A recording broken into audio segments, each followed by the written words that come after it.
Hi there. I want to talk a little bit about lending, right? So, lending is definitely an issue right now. Lenders are tight. People need to have good jobs. Jobs are a little bit iffy. So I just like to talk to you about this article I read that discusses that. This is two teachers, a husband and wife teacher, right? So they've been working and they're going to keep working, and they're probably not going to lose their jobs, or they're not at risk of losing their jobs due to their nature of their employment, right? So, but what has happened is the lenders they've been talking to are now changing the game a little bit for them.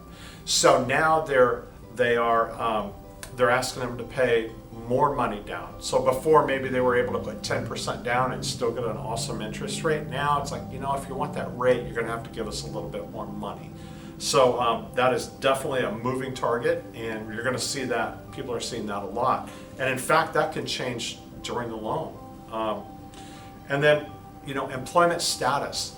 One of the things that is the most frustrating from my side as a realtor is this verification of employment. You send something out to a HR department that's in, where, I don't know, Dallas, Texas, right?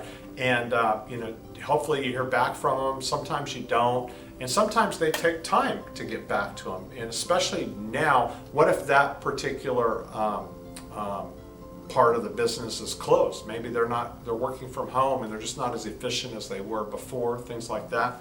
So you can bet that you're going to be questioned about your employment more than once. And in fact, right up until the very end, they're going to circle back and they're going to check. And if they don't get a quick answer, that may delay your close of escrow, even though you still have the same job, same income, all that stuff. So right now we have a pandemic, in case you haven't heard. And with that, we have the lowest interest rates perhaps ever. And so from that point of view, it's really, I don't know when it's ever been a better time to borrow money, especially when you look at the number of dollars. I mean, the higher the dollar amount, the lower the interest rate, the lower that percentage, the more you're saving all the time, every single month. So it is a great time. And then, like I said earlier, after the crash we had back in 2009, 11, whenever you want to call it, the lenders have saved a lot of money. They have billions and billions of dollars. In fact, when this first started, I listened to a guy was, the Bankers Association, president of the Bankers Association, members or something like that. And he's like, we're ready. We have reserves. We are healthier now than we've ever been. So they have money and they can do the things that they're doing, such as forbearance, such as creating a different plan so that you can continue to make your payments in a different way.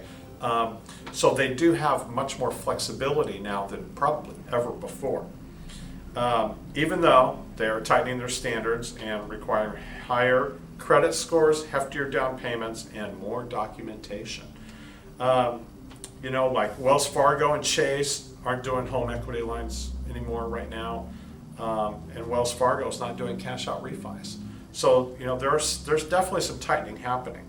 And it's common to see that. Whenever there's a downturn, the lenders want to protect themselves. And so they tighten things up.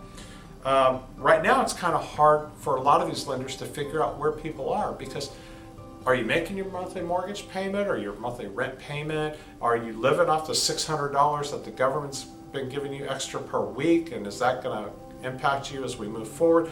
They have questions about the applicants that are coming to them, and they want to make sure that everything's legit. So they're being very, very careful and scrutinizing everything very carefully.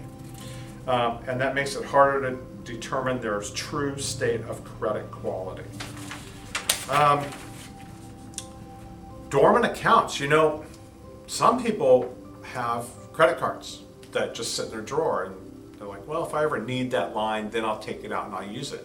Well, some of these lenders are going back and they are canceling those accounts, or they're decreasing their balance or their available line of credit. So you might want to check that out if you're one of those people that do things like that. And then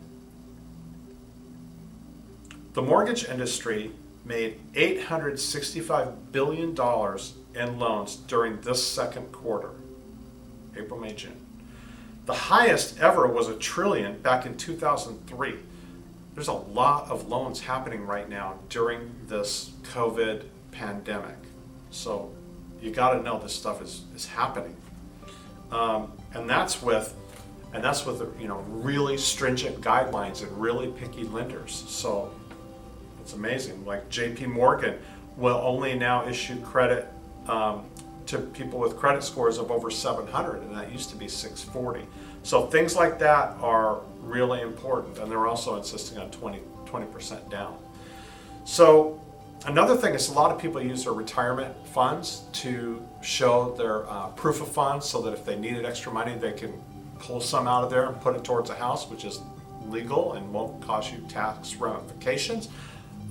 Seek your own advice from your own CPA on that. But now they're even questioning that. It's like, well, how much money is accessible, and when, and what are the fees, what are the penalties? So they're being very careful all the way around. So I guess that's the bottom line, right? Just know that it's a lot more difficult. The loans are out there. They're lending like crazy, but they're lending to very credit-worthy borrowers that will help make sure our loans are good, solid, and they all get repaid. I hope that helps.